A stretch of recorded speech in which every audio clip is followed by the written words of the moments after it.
tentu kita juga mencegah jangan sampai terjadi ancaman-ancaman yang dapat mengganggu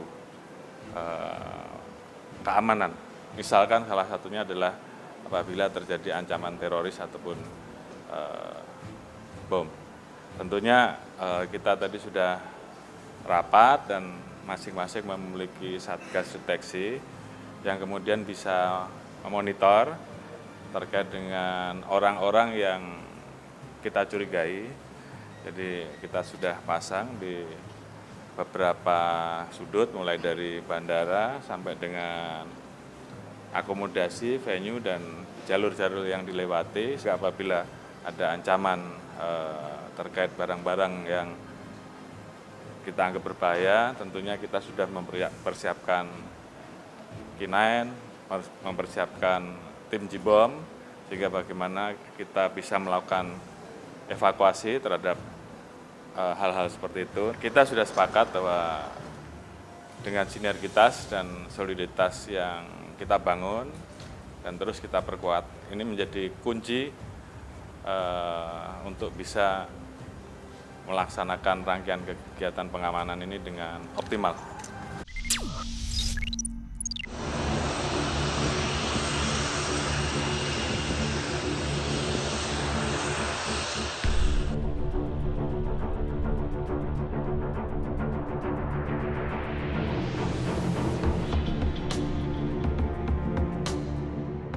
Suasana menjelang KTT ASEAN yang sedang berlangsung pada 9 sampai 11 Mei 2023.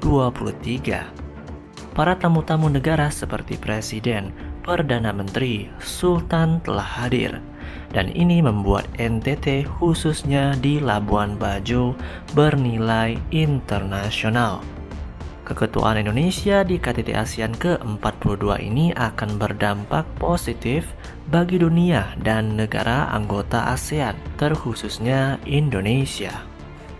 Pertemuan tingkat tinggi ASEAN diyakini akan berdampak baik bagi sektor ekonomi dalam negeri. Kedatangan seluruh anggota ASEAN akan membuka peluang investasi dan memperbaiki citra pariwisata hingga perdagangan Indonesia. Kita tahu ya, potensi ASEAN ini sangat besar. Penduduknya 650 juta orang. Pertumbuhan ekonominya selalu di atas rata-rata pertumbuhan ekonomi dunia. Ya. Banyak barang-barang produksi dihasilkan oleh anggota Asia. Kekuatan inilah yang ingin kita satukan agar kawasan ini menjadi sebuah pusat produksi utamanya sesuai dengan potensi yang kita miliki. Misalnya EV baterai, kemudian electric vehicle, dan produk-produk yang memiliki daya saing yang tinggi dibandingkan produksi dari negara-negara yang lain.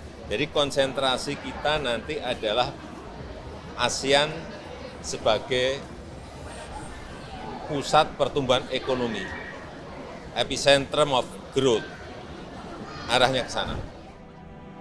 Pertemuan yang bersejarah di Labuan Bajo ini membuat Indonesia semakin disegani dan dipanuti karena Indonesia merupakan salah satu negara yang mampu bertahan dari hantaman resesi, bahkan Indonesia tetap meraih pertumbuhan ekonomi secara positif dan mengalahkan beberapa negara di Eropa. Apalagi di bawah kepemimpinan Indonesia, negara Timor Leste untuk pertama kalinya mengikuti KTT ASEAN. Walaupun ada negara-negara ASEAN menentang dan berat hati, tapi di bawah kepemimpinan Indonesia yang baik hati ini, Indonesia membantu Timor Leste agar bisa bergabung menjadi anggota penuh ASEAN. KTT ASEAN akan dilindungi dan dijaga oleh pasukan khusus TNI dan Polri, serta alutsista yang canggih, seperti kapal frigate dan pesawat tempur F-16 dan Sukhoi.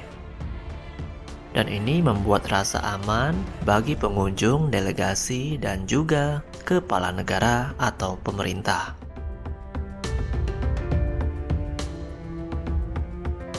Di Hotel Meruora milik BUMN akan menjadi venue utama KTT ASEAN 2023. Dan hampir seluruh kepala negara dan pemerintah Asia Tenggara hadir, kecuali Perdana Menteri Thailand karena lagi sibuk pemilu, dan Myanmar karena Indonesia tidak mengundang.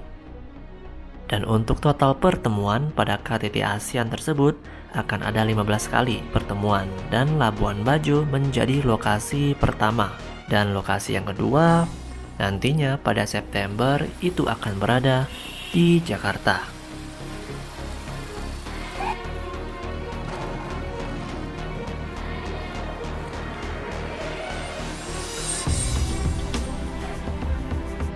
Puji Tuhan, pasar KTT ini penjualan semakin maju, terus semakin ramai dengan orang-orang luar ya yang datang ke sini. Kayak bersyukur sekali dengan adanya KTT ASEAN.